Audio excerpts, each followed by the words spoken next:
Betting on sports can be hard, but hiring Morgan & Morgan is easy. Morgan & Morgan is America's largest injury law firm. They have over 100 offices nationwide and more than 1,000 lawyers. Their fee is free unless they win. For more information, go to forthepeople.com/bestbets or dial #law, #529 from your cell phone. That's forthepeople.com/bestbets. This is a paid advertisement. You always follow the money. Yeah. This is Follow the Money with Mitch Moss and Pauly Howard on VSiN. Here we go. It is Follow the Money on VSiN, the Sports Betting Network. Mitch Moss, Pauly Howard with you live downtown Las Vegas, Circa Resort and Casino. Very busy 4-hour program lined up here on a Thursday on Boxing Day. In 15 minutes, best bets with the ponies. Jeff Siegel on the program. Paul Charchian, 30 minutes. It is the final week, the championship week of fantasy football. He's a Hall of Famer. His best advice at that time. Steve Wiss on the program today. Soccer bets and Brad Powers with bowl game action and quarterfinals of the playoffs. Pauly, good to see you again after a couple of days off. How was Christmas? Very good. Felt good. Games did not live up to the hype, though. And the Texans, thanks for checking in. Beyonce was the highlight. How you doing? Well, absolutely. 100%. The NBA buried the NFL yesterday in terms of excitement and overall drama. But here's the thing. The NFL is never going to turn back. Not after Netflix reported what they did yesterday. And it was, it's a streaming device so they can tell how many people were watching the game and how much interest there was early on there on Christmas Day compared to like Nielsen ratings and regular TV when it takes a few days to get the ratings back, or at least a day. They said that viewers from more than 200 countries turned into the Chiefs-Steelers game, and nearly 1/3 of all active Netflix viewers globally were watching the game at the time. I Googled how many Netflix accounts exist. Third quarter of 2024, quick Google search said about 280 plus million. So you figure that was close to 100 million people. We'll say 90, 95 million people watching the game yesterday. That used to be Super Bowl numbers. Mm-hmm. So the NFL is going to, they got to just be sitting back, kick back today with or last night anyway, with a glass of bourbon and a cigar, just saying, life is great, man. Yeah. What would we change? Why would we do it? Yep. They said it once you had the huge ratings with the triple header last year, and before that they said they would never play on a Tuesday or Wednesday, and then they walked that back because they saw how big the numbers were. So you're correct. It doesn't matter what day it's going to fall on the calendar. They're going to do it. And it was a huge day for Netflix. No buffering issues. Both Eagles were great, play-by-play. Beyonce. And I thought they did get a swing and miss, though. I would have been pounding Squid Game 2 nonstop. They only do that once or twice. I just been, listen, at midnight, here we go. The new season of Squid Game. Oh, came out last night at midnight? Yeah. Oh, yeah. You watch the whole thing already? No. Wasn't on. Get out of here, you bastard. That's crazy. But that was huge for them as well. I did. But that promotion, all that stuff works. Advertising works. I got Netflix, have to have it. Now I got the new Jason Bateman movie. Wasn't bad. A little disappointed. Not even close to Die Hard. People trying to make that comparison like Die Hard 2 because it's in an airport. But, some of the stuff that they have up there is phenomenal. You'll get lost in the catalog and on to Squid Game too. But, good job. I can't cast the thousands, though, right? How many sideline reporters do you need? And studio people. Well, they didn't screw around. Yeah. But I would say that the broadcast was actually pretty good from start to finish overall. Yes. So I had no complaints about it. Yeah. Other than the actual games themselves. Yes. But I bet the Ravens overall. I didn't bet the Chiefs-Steelers game, but I did have a little bit on the Ravens yesterday. I think you had to take the Chiefs. Just like everything works out for them. I know. Everything works out for them. They win. They get the 1 seed. They can rest all this time off, get healthy. Mahomes in a big game. Bad rush showing up. Steelers limping in. I'll ask you again, because it feels like we have to do this every single week, because there's another 3-hour data point that we have to go on with our own eyes. Baltimore plays at KC in the playoffs. It's going to be a hell of a game. Who do you like? Yeah, I know I like Kansas City against Buffalo. So do I. But it's I think the only team that can beat the Chiefs would be the Ravens. And you saw how the defense has turned it around. With no Chris Jones yesterday, by the way. I know. But Baltimore was certainly scary against your Texans, who have quit on the season. Oh, they're done. That was unfortunate. That Pittsburgh-Houston playoff game could be the toilet bowl. Well, I'll tell you, that's based on the number and the line, that could be a very big bet for me on Pittsburgh. This Houston team. I'll make it pick. You got to pound it. There's no question of betting Pittsburgh. I'd lay 3 too. No doubt. Absolutely, yeah. I won't even hesitate. Yeah, even though the Steelers are limping in, but it just shows you how bad and demoralized the Texans are. But without Jones, but you just see how many weapons they have now and how he can just choose. If he's not going to scramble and beat you with his feet, I'll just pick you apart. Here's Kelsey, who was 14-1 to have the most receiving yards yesterday. Little Kelsey, little Worthy, little Brown, little Gray. Good luck stopping it when they're cooking and got it working. And, they got a nasty defense. Here's what's going to be a killer. They're finally peaking the way it looks. I think they're finally playing their best football of the year, and that's a team that's 15-1. Yeah, having fun, though, too. And there's so much doubt, and they're, just the cynicism and, that's not going to happen again. They stink. They're winning all these one close games, not going to continue. They're going to lose. Doesn't matter if they get home field. And now we've watched them play a couple of times lately, and they're like, yeah, they're the best team in football probably again. It's ridiculous, dude. And the fat man deserves a lot of credit. He is now plus 375 for Coach of the Year. All these injuries could go 16-1. I don't disagree. He's got to be right there. He's got to be one of the finalists, right? Yep, right. For what they've done to overcome all these injuries, and it's an incredible job what they're doing. You want to say, well, they have the best player. I'm telling you, chemistry matters. Chemistry counts. You see how much fun they're having.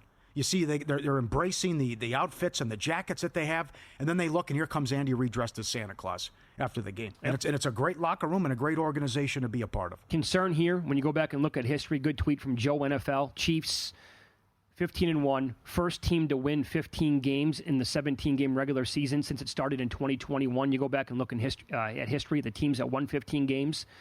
The 07 Pats, 16-0, of course, they lost the Super Bowl. 2015 Carolina were 15-1. They lost in the Super Bowl. 2011 Packers 15-1. They lost in the divisional round. Your Vikings in 1998 somehow, some way lost conference championship game. People forget about this team, Pittsburgh in 2004, 15-1. They couldn't even make the Super Bowl. So San Francisco was 15-1 back in 1984. They won the whole thing, as did the 85 Bears. It was only a 14-game regular season when the 72 Dolphins won it. Well, you have that angle, and then how it's been impossible to three-peat. So that's what's up against them. Mm-hmm. But do you want to get in front of Baltimore right now? And it goes back to this is, some people said it was over. There was too much football left. So Josh Allen has gone from the 1 to 10 or 1,200. Now, minus 180 yesterday was too low. Now he's back up to 240. But now we have a race for MVP because you can't ignore what Lamar has done with a 39-4 touchdown INT ratio, plus almost 1,000 yards rushing, 4 rushing touchdowns, and the head-to-head they won 35-10. This is a great race and a great debate. There's a chance here that Josh Allen doesn't play in Week 18.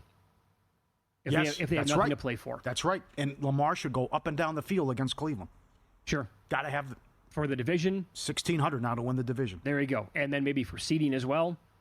So if Allen only has one more game left and Jackson has one more game left. Yes. So basically that's going to be a 2-to-1 ratio when you have to include the game yesterday. That I think could be potentially very big for Lamar Jackson. He could have like 950 yards rushing. Let's say 40-some touchdowns, 4 interceptions, and over 4,000 yards. Yeah. And he has the head-to-head where they buried him.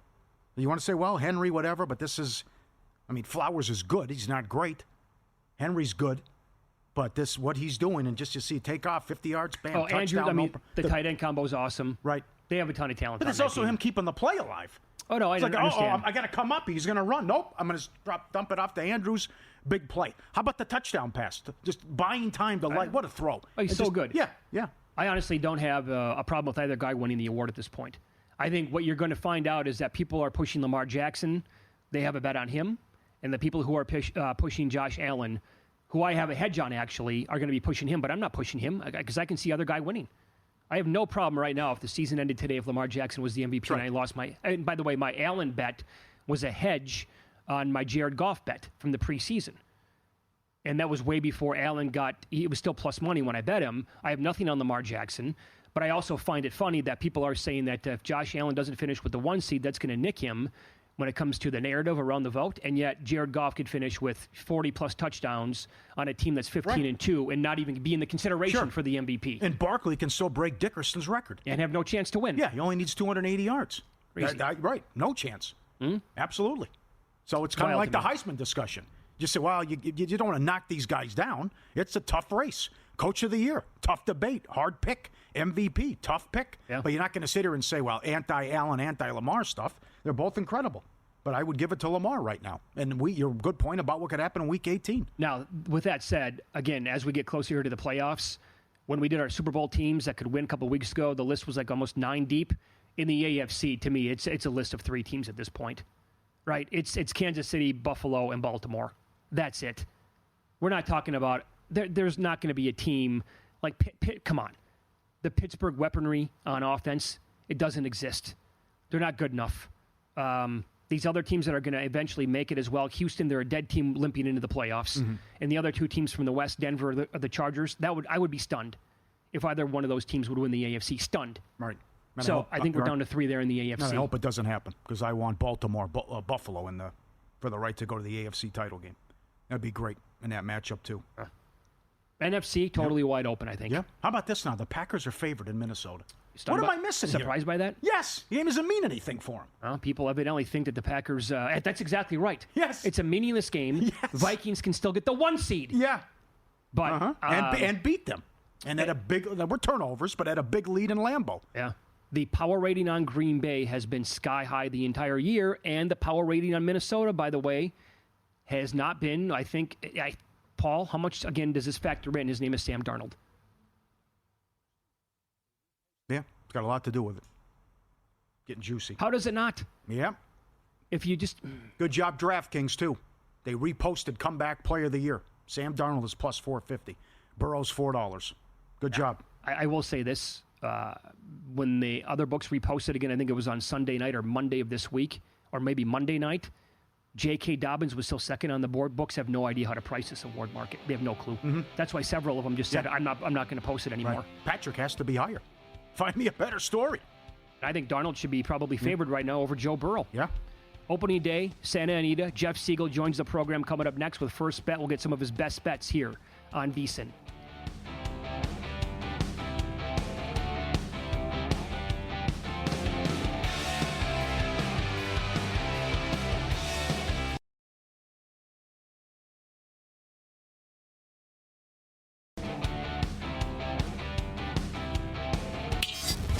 This is Follow the Money on VSiN. Big day today, Pauly, with the ponies. Opening day, Santa Anita. Jeff Siegel, the man, the myth, the legend, joins the program now with First Bet. And he is on the Progressive guest line to give out some best bets today. Jeff, good afternoon. Thanks for the time. How are you? I'm great. How are you guys doing today? Doing really well. Good, sir. Let's begin with this. As it is opening day at Santa Anita, how special is opening day to you? How many times have you been there for opening day overall? And where does this track rank in your mind? Well, let's see. All right, let's start off with the first question. I don't remember ever missing one, and I know that my first day at Santa Anita was in 1959. So whatever that adds up to, that's what I've been. I started going here when I was like 8 years old, and my dad used to take me, and then I started working at the racetrack right around 1974, right in that area. So, and I don't remember missing any unless I was sick, which I don't remember. So, I don't know, 60 some odd, more than that, I guess, 65. That's incredible. Yeah, no, I mean, I don't live too far, so I can't use traffic as an excuse. So I'm working. Good for you. What a life. Living the dream and your favorite track. Yeah. No doubt. It is. Yeah. How about let's get some winners here, and you're the best at it. Let's go to the 8th race with Malibu, the Malibu race. Break it down for us, please. Well, this race changed a little bit because Ben Tornado, who was going to be the lone speed in the race, he was second in the Breeders' Cup Sprint last time out. He was scratched. So the whole complexion of the race changes, and that's favorable for number 8, Raging Torrent, who's now the lone speed. And he might be able to outrun the Kentucky Derby winner, Mystic Dan, who was making his first start since finishing unplaced in the Belmont. Now, originally, when I handicapped this race, I said, okay, there's plenty of speed in the race to set it up for a closer. And that's Mystic Dan, who arrives from New Orleans, where he just vanned in for the race. And this, again, first start for him in many, many months for him. But he looks great. But on the other hand, now the race shape changes. So I was prepared to tell you Mystic Dan, but now with Ben Tornado out of the race, I'm wondering if Raging Torrent gets loose on the lead.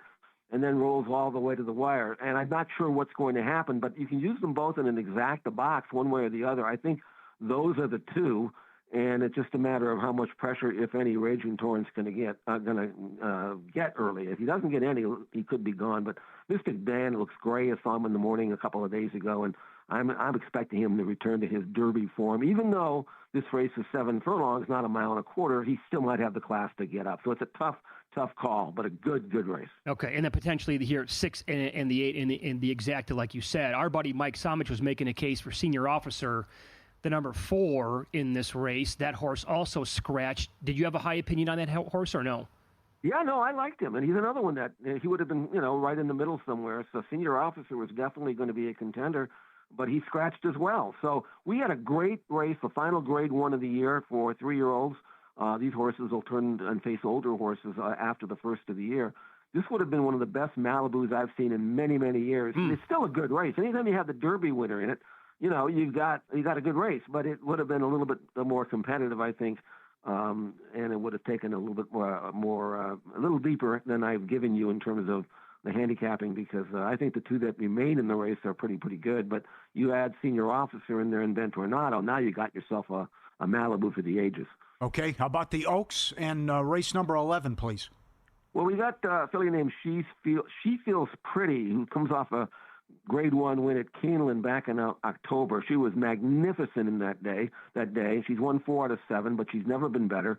I saw her breeze on the dirt the other day here out in the morning, and she looked fantastic. So even though she hasn't run since October, She Feels Pretty should outclass this field. Again, probably a short price, and she's going to have to go a mile and a quarter, which she hasn't done yet, but I don't think that's going to be a bother.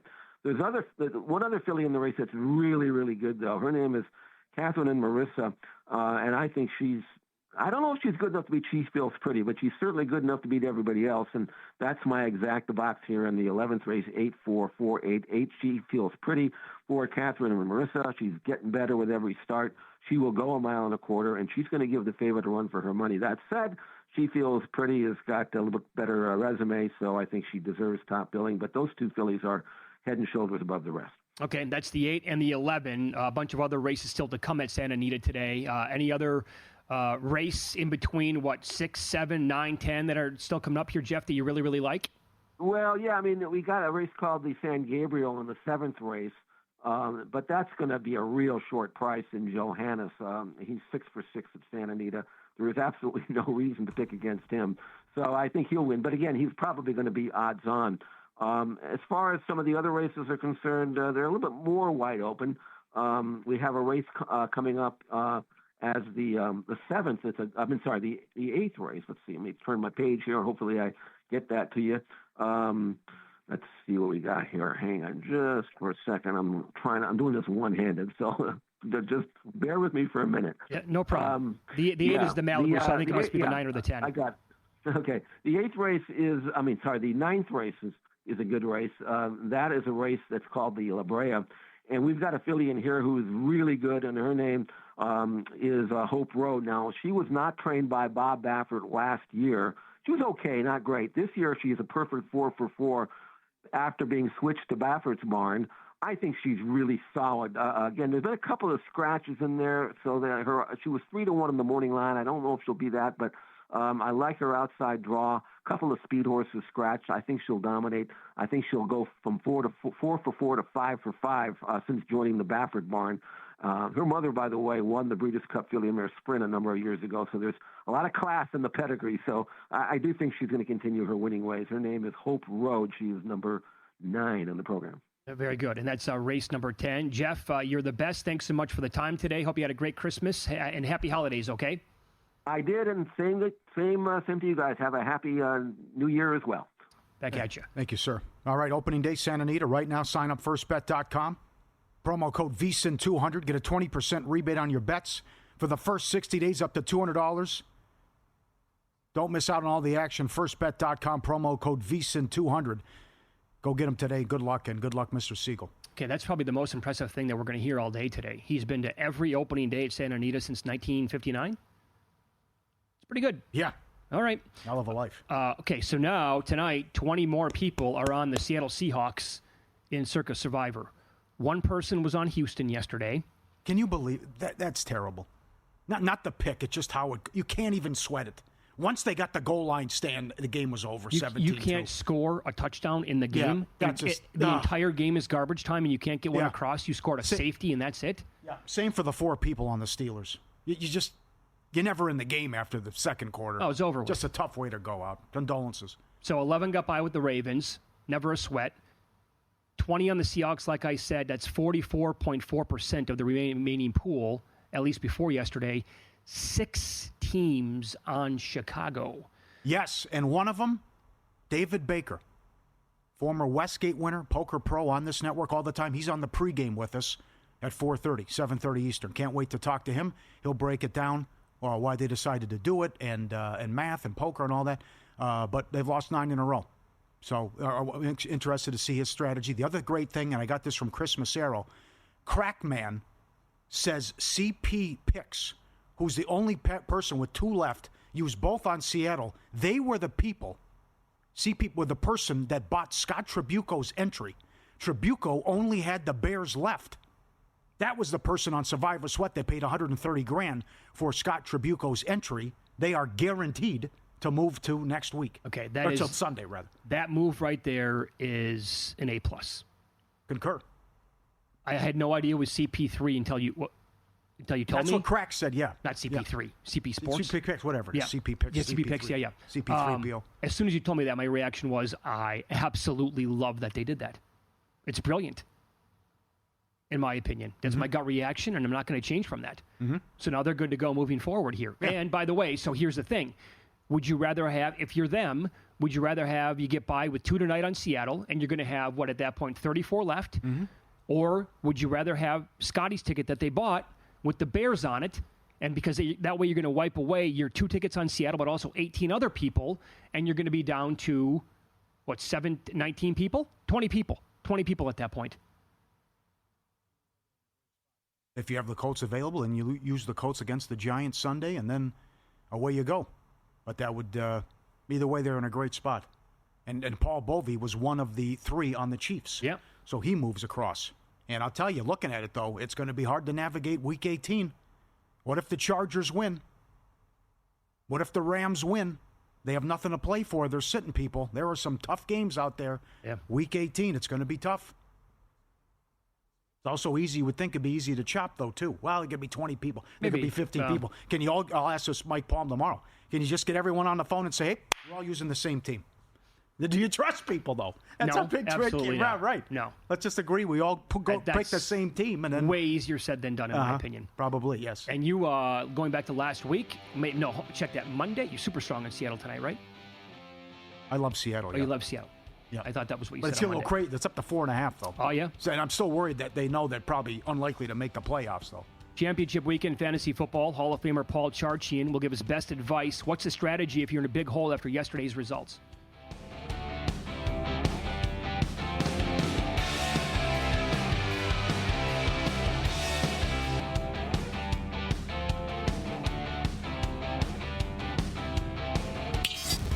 This is Follow the Money on VSiN.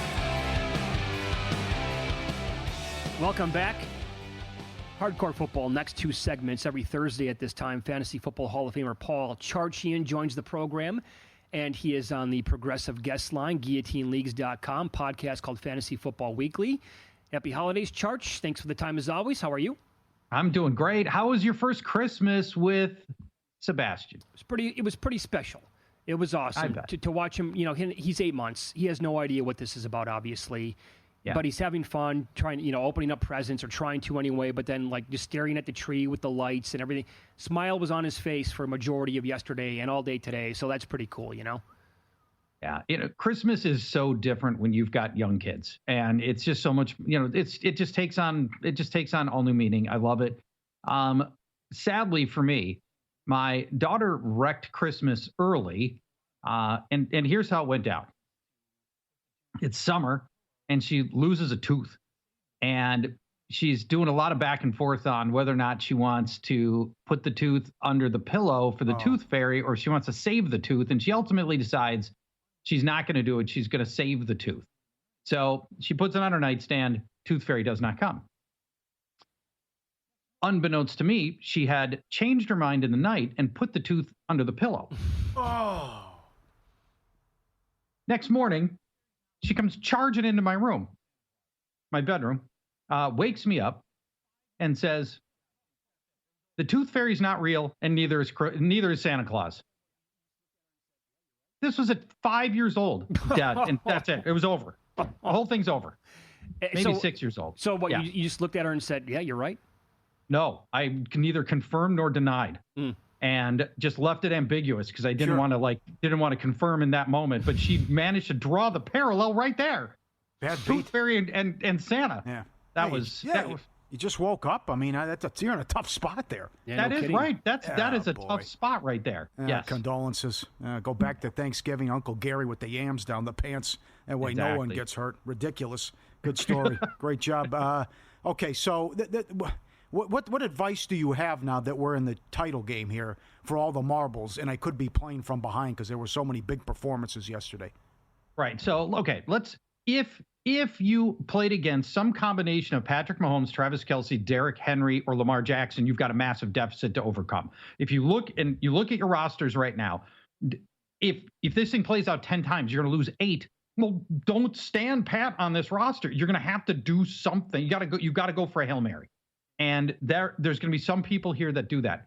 So here's the ways you could try to make up the deficit. And again, these are all long shots, but we need something special. One, pick a quarterback who can run and pray for some rushing touchdowns. I mean, that would be one way. And even if the quarterback's an incapable passer, maybe you get lucky. Number 2, combine a quarterback and a receiver. Even, and these are guys you're going to have to be up the waiver wire, right? So you have to find quarterback and receiver up the waiver wire who have a promising matchup. I'll give you a couple examples in a minute here. And these would be high upside receivers, that people that would not normally be available. But here's two examples for you. Tennessee's Mason Rudolph, this is against Jacksonville, throwing to either Chigakonkwo if you need a tight end or Nick Westbrook-Akine. And again, these are players that would be available on the waiver wire. Mm-hmm. Jacksonville giving up the most passing fantasy points in the league. So, and Mason Rudolph he's actually running some touchdowns. You might get lucky on that.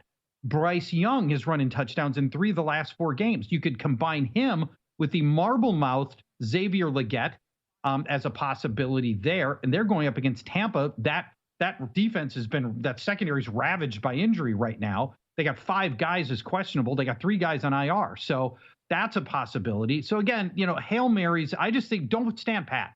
Don't just wait for the inevitable. If you're down 20, 30 points already, you got to have something special happen. Desperate times, desperate measures. Right. Yeah, I kind of like that for sure. Okay, so what about Eagles skilled players, right?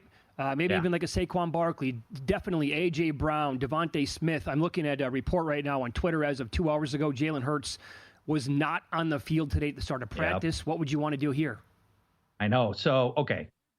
Hurts is trying to get him through the concussion protocol. Have no idea if he's going to be able to play on Sunday. But also, Kenny Pickett might not play. Mm-hmm. So he had the rib injury, and his status is unknown. Rib injuries on quarterbacks are not trivial, and his ability to start and finish the game is very much in doubt.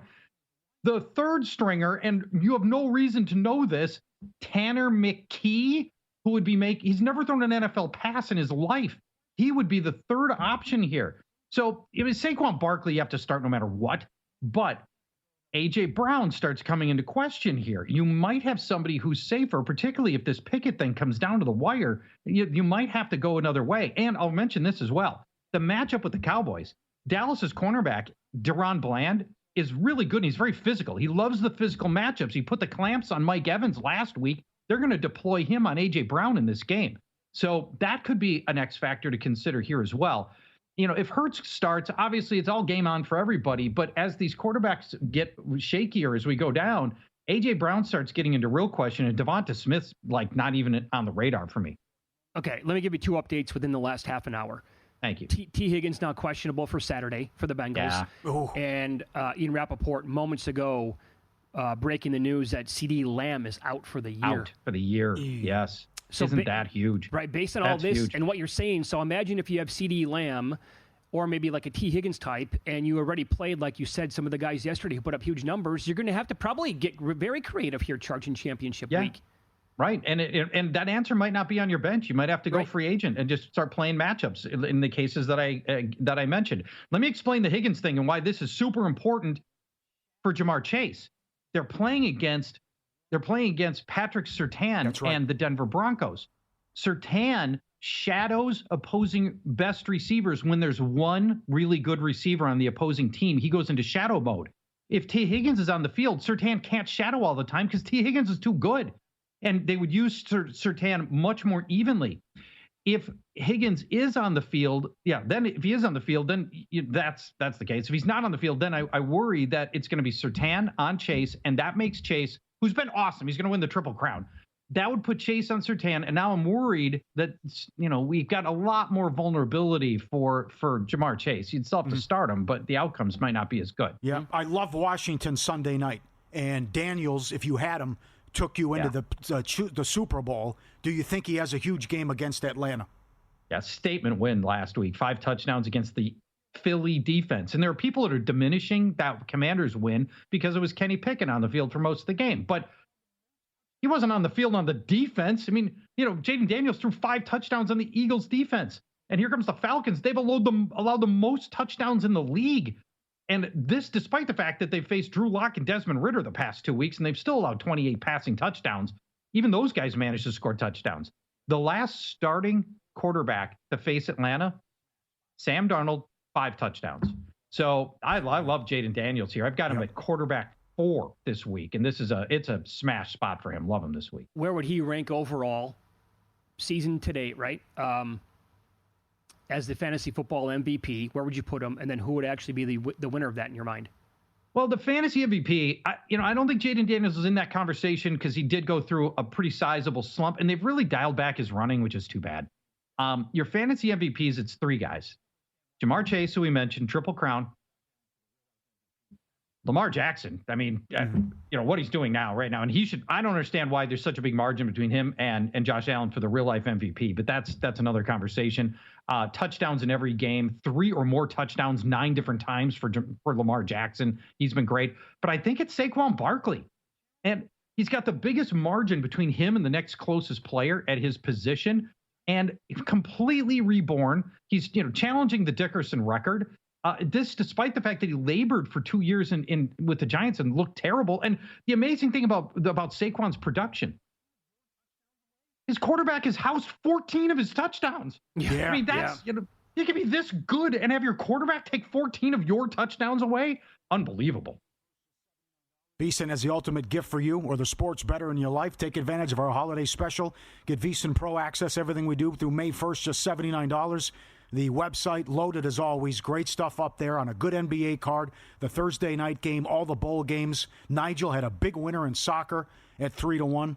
Everything up there on a daily basis, VSiN.com, and the prop analyzer, which is phenomenal. Make this holiday season unforgettable. VSiN.com/subscribe. Unwrap your winning edge today. 24/7 video access and the best bets and all the guides. VSiN.com/subscribe. I'll tell you what, Charch, I play in one league where kickers are still a part of it. And the length of the kick actually matters. Oh, God, Aubrey. Oh, great. I love that. I'm wondering, next year in a league like that, how high is Brandon Aubrey going to go? Oh.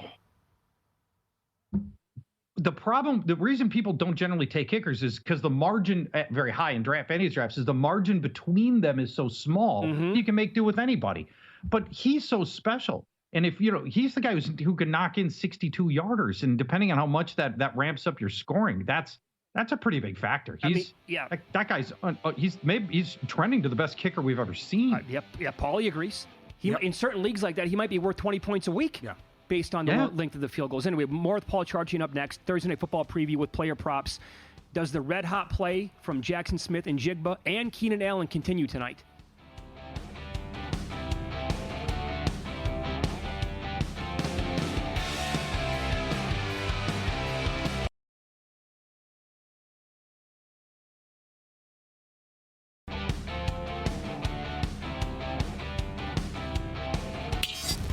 This is Follow the Money on VSiN.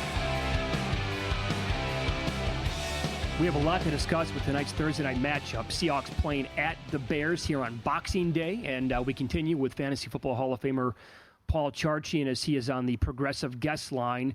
Seahawks wide receiver Jackson Smith-Njigba has been smoking hot as of late. Yeah. The targets through the to the moon, the receptions, the yards, all great numbers. Like for the past, I think 6-7 weeks overall. Do you think that continues tonight against this Bears defense? Yeah, top 10 fantasy wide receiver over the last 2 months, Jackson, and he's completely become the focal point of the passing game. And Tyler Lockett's just buried and dead now, and even DK Metcalf taking a backseat to Jackson Smith-Njigba. But I want to just point out a very tough matchup because he hasn't had that many of them, especially lately. He goes up against Kyler Gordon for the Bears. He's their pure slot corner. He's given up 1 touchdown in his coverage all year. I would not bet the Jackson Smith-Njigba touchdown here. Gordon's average game allowed in his coverage, 2 catches for 28 yards. And so this is, I'm starting Jackson Smith-Njigba. He's still, you can't not play him based on that. I'm not saying he won't produce at all, but I am saying this is a tougher than normal matchup, and you might get worse results than what we've seen in the past. All right. Zach Charbonnet, the last time that he played and Kenneth Walker did not, it was against Arizona, and Charbonnet had a day for the ages, and he was amazing. He hit like every prop, and he went over alternate numbers, and it was a huge day for him. Yep. Do you think that continues for him tonight with no Walker? He's inactive for the Seahawks. It's a gigantic game coming. Unfortunately, the odds are all taking that into account. Unfortunately, we're not going to catch anybody by surprise here, but and I hate to say this, but Kenneth Walker getting ruled out is great for fantasy because he'd been playing hurt for 6 weeks and we had been, trying to start him and he's been bad. And this clarifies the situation a lot. In the 3 games in which Kenneth Walker has missed, Charbonnet has been awesome, finishing as running back 8, running back 6, and then 2 weeks ago, running back 1 across fantasy football in those weeks. Seattle loves to use Charbonnet at the stripe. He has had goal line carries in every game he started, including 4 goal line carries 2 weeks ago. And that brings into play, you could look at the 2 touchdown prop on Charbonnet. It's only plus 290, which I don't love, but that's still in play here. He could end up with those 2 touchdowns. The Bears run defense bad all year and trending worse lately. Over the last 5 weeks, they've allowed the most fantasy points to opposing runners. And so the Bears run defense has packed it in. Zach Charbonnet is my number 3 ranked running back this week at a brand name guys you've been starting every week. This is a smash spot tonight. Okay, so the Bears left guard and left tackle are out. What do you think of the matchup for Williams and Chicago players? Don't like it. First, just everything's broken in Chicago, but you're missing your left guard and your left tackle. That's the blind side. Caleb Williams can be skittish anyway. He takes a ton of sacks. I see this. I don't like this. His go-to receiver has been Keenan Allen, who's been feasting on easy slot matchups. That's going to dry up here because Seattle's best cornerback is in the slot, Devin Witherspoon. You'll remember him last year. He finished 4th in Defensive Rookie of the Year voting. He's only given up 1 touchdown all year. So if Keenan Allen can't get going, I need Williams then under duress from his blind side to start throwing to other players. So I don't like this Bears offense tonight at all. And so there's a lot of concern here. Let's follow the money here on VSiN, the Sports Betting Network. Our guest, Fantasy Football Hall of Famer Paul Charchian here on the Progressive Guest Line. Pauly and I were going back and forth on Monday. When Achane decided to score that touchdown late, it screwed like people who were betting live numbers to the under, right? But I said I think he was maybe doing that for his fantasy owners, right? As like a tip of the cap, like, hey, man, this is for you. What do you think of his prospects this week against the Browns? Well, he's got one particular angle we can attack. Achane's been a very good receiving back to this point. But we're going to take the under 36.5 receiving yards against Cleveland, and I'm going to explain why. And it's a couple of things. First, he's been under 36.5 receiving yards in half his game, so it would not be unexpected. But Cleveland's amazing in this department. Despite all the disarray that's around the Cleveland Browns, this is the one thing they've been really great at. The Browns rank number 2 in receptions allowed to runners. They rank number 3 in receiving yards allowed to runners. Today's receiving line, 36.5 receiving yards. We're going under again. In the 15 games the Browns have played, 14 of them have had no runner hit this line of 36.5. 14 out of 15. Wow. And the one guy who did hit it was way back in week 4. Of the 15 lead backs against the Browns this year, here's their average receiving game.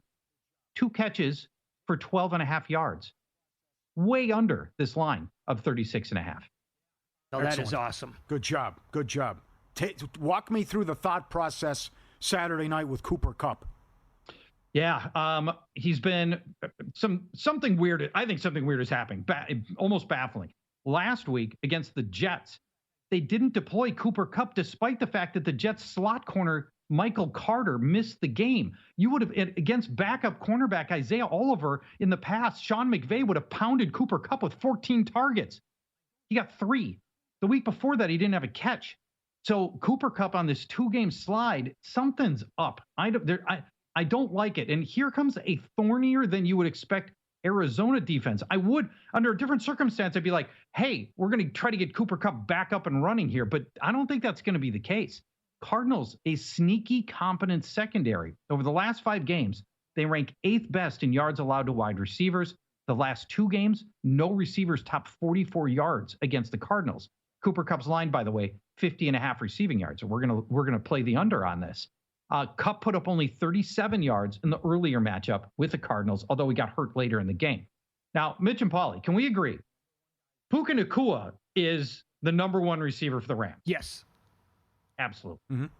Against the Cardinals, the number 1 guys get paid. Listen to what the number 2 guys get. Here's what the second best receivers are doing against the Cardinals this year. They are averaging 3.5 catches for 38 yards. Oh. That's it. Of the 15 games Arizona has played, only 3 number 2 receivers have gone over Kupp's line of 50.5 receiving yards. And last thing I'll mention is there's a very long-winded answer. Thank you for your patience. Arizona's best cornerback is their slot cornerback. His name's Garrett Williams. He's giving up a 59% completion rate. And in his coverage, he's giving up per game averages of 2 catches for 19 yards. That's incredible. That is awesome. All right. Cooper Kupp under 50.5 receiving yards. I'll ask you this. How about this rookie who could emerge and help people win leagues this weekend alone? He has a very easy matchup against the Carolina defense. What are your expectations for Bucky Irving? I love Bucky Irving. He is so good. On talent, he's one of the 5 best running backs in the league. His line is not trivial. It's 78.5, and we're still going over. And it's going to sound like a lot right now, but wait until we start talking about Carolina here. 6 of the past 7 lead runners to face Carolina haven't just gone over the 78.5. They've obliterated that number. Those 6 runners over the last 6 weeks, Alvin Kamara, Tyrone Tracy, Saquon Barkley, Rico Dowdle, James Conner, and Bucky Irving himself averaged 133 rushing yards. And again, this line is 78.5. And Bucky Irving's line in that game when they match up was 152 yards. And Irving is great. I mean, for people who don't realize how good he is, Bucky Irving ranks 3rd in yards per carry. He ranks 3rd in avoided tackle rate, and he ranks 1st by a mile in yards after contact. He's 4.2 yards after contact. And then there's just this as an add-on. Last week, for the first time all year, it was all Bucky Irving for the Buccaneers. Rashad White and Sean Tucker combined for 3 carries. It's possible that offensive coordinator Liam Cohen has finally decided, well, we've known all year that Bucky Irving is awesome, and they can't keep the committee going. They have to get the ball to Bucky Irving for a team that can't afford to lose any games. So Bucky Irving over 78.5. 30 seconds. Are you surprised the Packers are favored in Minnesota? I'm not, because the margin of victory, they are crushing their opponents, and the Vikings are squeaking by theirs. So I can see where it feels like the margin of victory is tilted towards the Packers. Vikings haven't beaten a really good team in a very long time. So yeah, I can understand why the betting public's on Packers. Yeah, and then quickly to follow it up, you like Aaron Jones over 2.5 catches. I do. This is one of the ways you can attack the Packers. They've really struggled over the past 4 weeks, allowing the most running back receptions and the most running back receiving touchdowns. Charch, thank you. You're the best. You're a Hall of Famer for a reason. We love talking to you. You're taking next week off because it's a dead week, obviously, for fantasy, but you're going to pop back on during the playoffs. Yeah, we will talk fantasy props all playoffs long. Can't wait. Excellent. Thank you, buddy. Thanks, friends. Appreciate it. Bye-bye. Thank you. I'd like to bother him, though, if Lions-Vikings is for the 1 seed. But I understand. Take us everywhere you want to go. with the VSiN Watch app. Never been easier to stay connected to the action, whether you're on your phone, tablet, or your smart TV. Absolutely free for a limited time with the VSiN Watch app. Replays of your favorite shows streamed directly to your smart TV. Quick access to clips by sport, tailored to your interest. Don't miss out. Get the VSiN Watch app. Stay in the game wherever you are. Charch just text me. He said I can't be bothered. We'll get into soccer up next. The Meat Man Steve Wiss joins the program. He'll get best bets for the weekend here on VSiN.